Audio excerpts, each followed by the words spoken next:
This is the Night Wolf howling at you, and today we're going to take a look at the G.I. Joe Classified Series Dialtone figure. On the side of the box, we see artwork of him looking, well, whatever. I don't know what I have to think about that mustache there. It's just kind of, I don't know. On the other side, usual BS on the side. And on the back, we see him kind of like doing his thing there with his giant ass backpack and some close ups of some of his equipment. And I almost feel like that kind of looks like it could be the Terror Drum in the background of his picture. But let's go ahead and open this sucker up.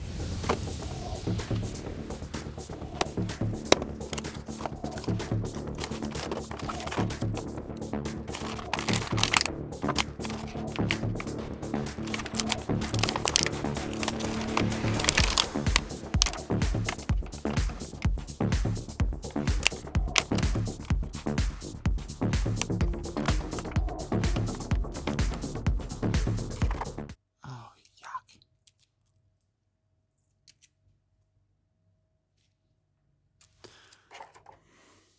There is tape residue on the controller. Gross. Try to get a little bit off with the tape there again, but... So this is Dialtone.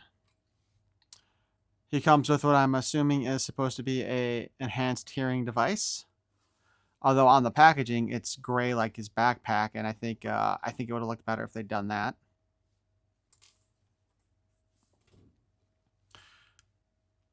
Comes with a knife. It looks like this might actually be a new design for the G.I. Joe Classified line.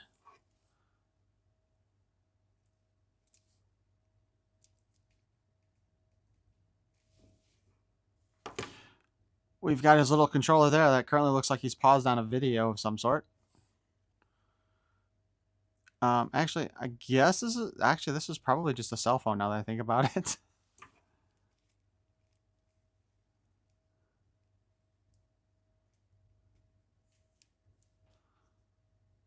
You know, it stays in there better than I was expecting.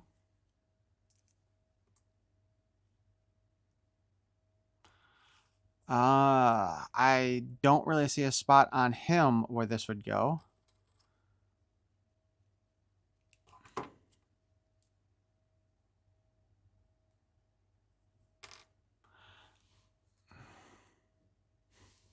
I think, as I've mentioned before, I am not really a gun expert. So, does anybody know why this part is up here like that? Oh!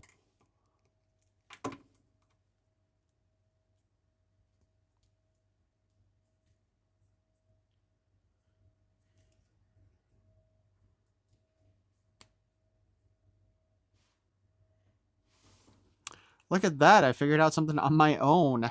Congratulate me. I'm not a total idiot.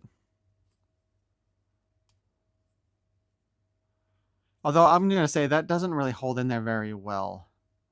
You know, it's fairly loose. Like, I don't think it's going to fall out per se. There's enough, like... Oops. I don't know if you can see it, but there's enough grooves around the cell phone there to kind of keep it sliding in there. But, yeah, okay.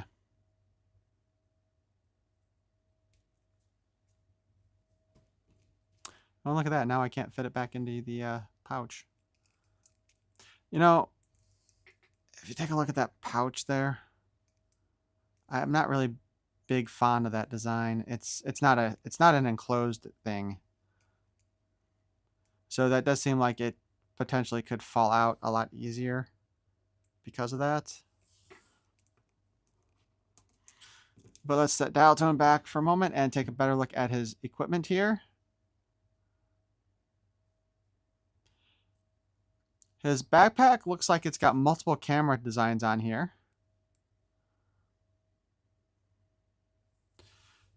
This part opens and closes, so that would be like his communications thing. They did a good job though here of showing like a frame here and then some extra wiring. Pouch details. And then this also opens up to reveal a small computer system. I actually scratched that. It's a soundboard. This guy's going to be a rapper in the future here. But yeah, it's definitely a soundboard, not a keyboard. There's also some additional mechanical detailing in the back there. Looks like there's a slot for something else, though obviously this is not going to fit in there. And the dish doesn't come off. Unfortunately, it also does not appear as if that dish is designed to attach to the backpack either. So it doesn't fit in there. It doesn't attach to it anywhere, so he's going to have to hold it. There's also not a spot on here to attach his gun to keep it out of the way. So Dialtone here seems to have quite a few hindrances when you get right down to it. But let's go ahead and put his backpack on. There. And there, the cell phone just popped out. Kind of what I was expecting to happen. So as mentioned before, you can go ahead and drop that armature down and you can talk into it. I'm assuming it's supposed to be a microphone. It looks like it might be a nose bidet. Also, just a note here, he also has an earpiece in his ear.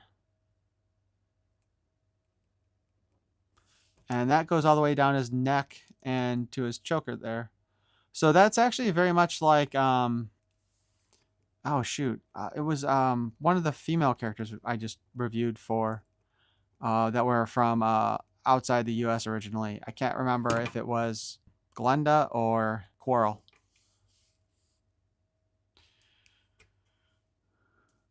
He also has sculpted on him a walkie-talkie, it looks like, but it doesn't come out, which is kind of surprising with considering everything else comes off of him like it does.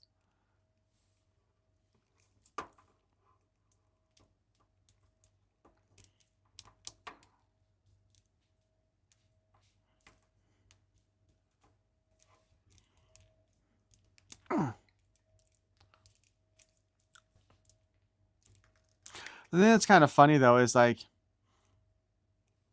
so he does have the backpack here that opens up, but it means that other people would be using it if he's wearing it. Otherwise, he has to take it off and put it someplace else at the time. That being said, the details on the backpack are good. I like the dual tone here with it showing like the metal parts out there, but then having like a leather covering. And that soundboard is a nice additional touch. Unfortunately, it does seem like the harness he has here does not sit well once he's got the backpack in place. I don't know if we can do something better with that, but there's a lot of space here on the front. Let's see. Nope. Still got all that space there. There we go. There you can see it there. So that's kind of a bit of a disappointment. I don't think they really planned for that very well. And he's got, you know, that and a vest underneath there. So that's 2 layers of additional clothing on him.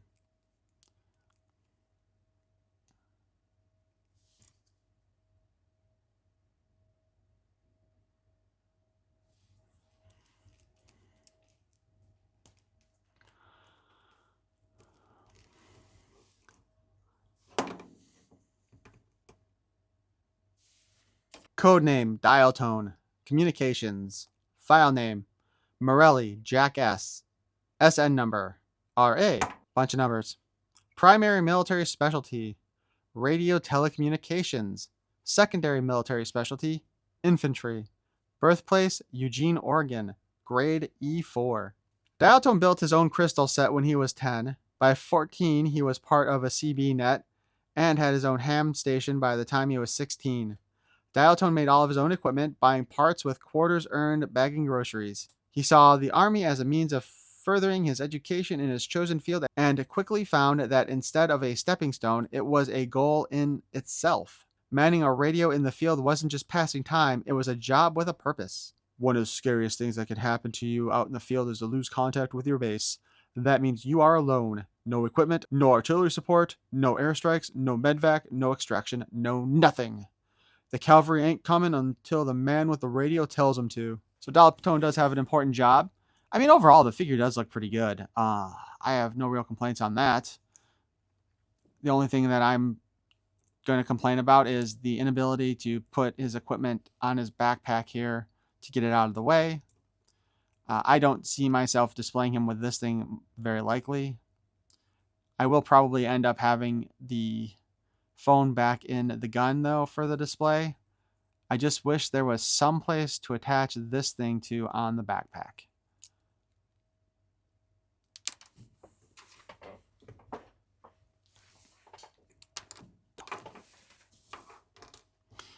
Yeah, and then maybe it wouldn't be dropping off the freaking table all the time. But yeah, you know, if they had put a like a little post here for it, you know, on the side, that would have been great. Otherwise, you know, maybe if it came apart and actually fit into here, that would have worked out well too. Best you can do is that, and that's only when that's open. But the details inside the backpack are pretty nice too. I think they did an excellent job making this figure.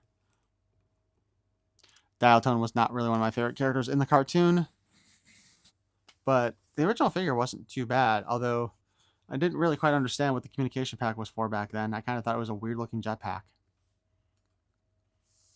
Little quick bit of addition here. I probably should have noticed this earlier when I was messing with the figure, and I only noticed it while I was doing photos. But his hat comes off.